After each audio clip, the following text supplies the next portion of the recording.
At sa iba pang balita, magandang balita ito.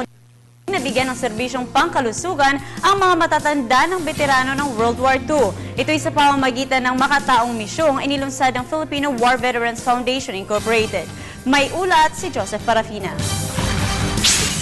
Nababalot ng ngiti at pag-asa ang mga veteranong ito at kanilang mga mahal sa buhay.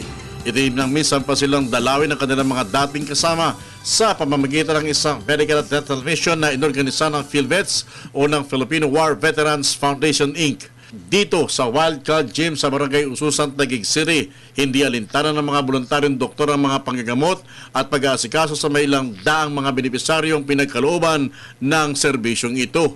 Marso pa lamang ngayon pero nasa schedule na ang libreng serbisyon tulad nito sa iba't ibang panig ng bansa sa buong taon. Monthly itong ating project na matulungan natin yung ating mga veterans, retirees, lalong-lalo na yung nangailangan ng mga maintenance medicine na mabawasan man lang ng isang buwan na tulong at pambili ng gamot.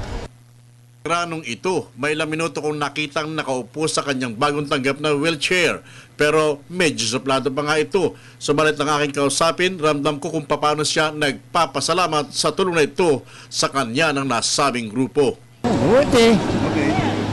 Tutulungan ng mga mahihina ng veterano. Ang leader namang ito ng samahan ng mga veterano sa kanilang barangay ay di maitago ang kasiyahan na nararamdaman sa isa na namang grasya para sa kanila. Ilan lamang kasing grupo sa bansa katulad nitong todo serbisyo para sa kanila.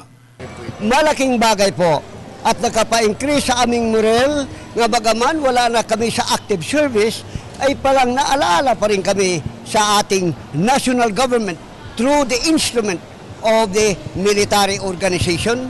Kaya bago matapos ang maghapon, pagod nang matatawag ang mga manggagamot at dentista. Pero baliwala pa rin sa kanila dahil sa namang tagumpay ang kanilang proyekto ang naisagawa. Bagay na nakakalis daw ng pagod para sa kanila.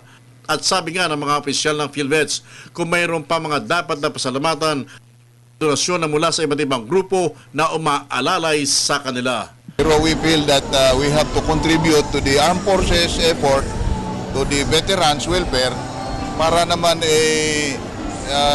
tuloy-tuloy yung lakas ng ating armed forces na high moral yung kasundaluhan. Para sa Telebisyon ng Bayan, ako si Joseph Parafina.